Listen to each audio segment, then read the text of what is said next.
All right, we're trading markets here at mid-morning. Let's go to the corn market. This has been an interesting ride this morning. We were higher yesterday with some big gains, and we started the morning with some big gains, and now a bit of a sell-off. 487 3/4 on the March.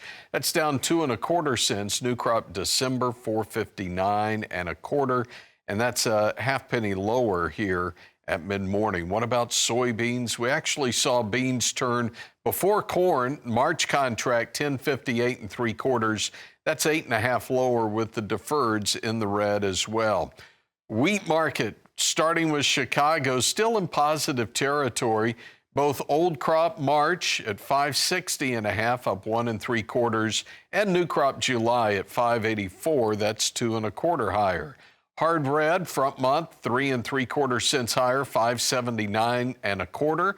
New crop July 598 after hitting 604 3/4. We're off of those highs, but still 3 1/2 higher. And then December, Minneapolis 654. That's a penny 3/4 higher. We'll hit new crop for cotton December 4 points higher, 69.41.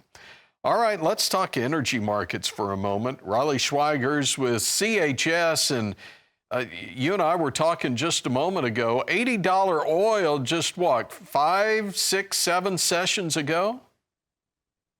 Yeah, it's been interesting to see volatility come roaring back here. You know, we spent almost 2 months in sideways trade. We saw the previous administration introduce some new sanctions, some of the toughest sanctions we've seen against Russia.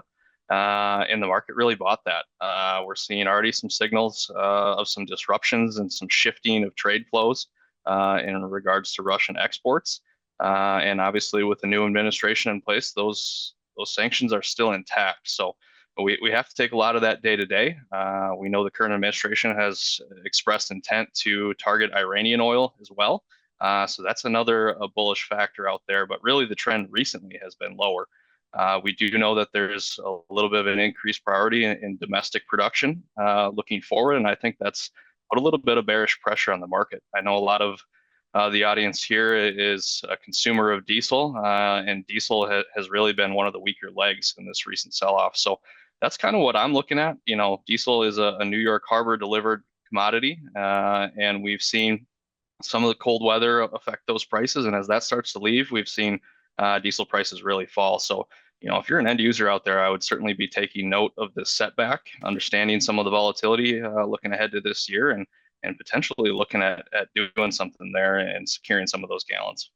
Hey, Riley, as we're talking, we're looking at the nat gas market right now, February 390. It's trading higher, actually higher across the board. Is that more a component of the cold weather?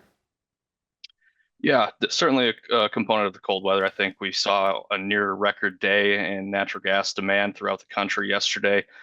We did see a little bit of a disruption down at Freeport, which can be bearish as it's a component, a significant player in the feed gas demand. But yeah, as this cold weather is still sitting in most of the country today, I think finding a little bit of a bounce here for natural gas. All right, and as we move forward, again, we keep hearing drill, baby, drill. If I'm right, I think we're actually drilling with fewer rigs than we had last week, fewer rigs than we had last year. When you look at the overall energy sector, have we become much more efficient? Yeah, that's been a key component of some of this growth with less, really.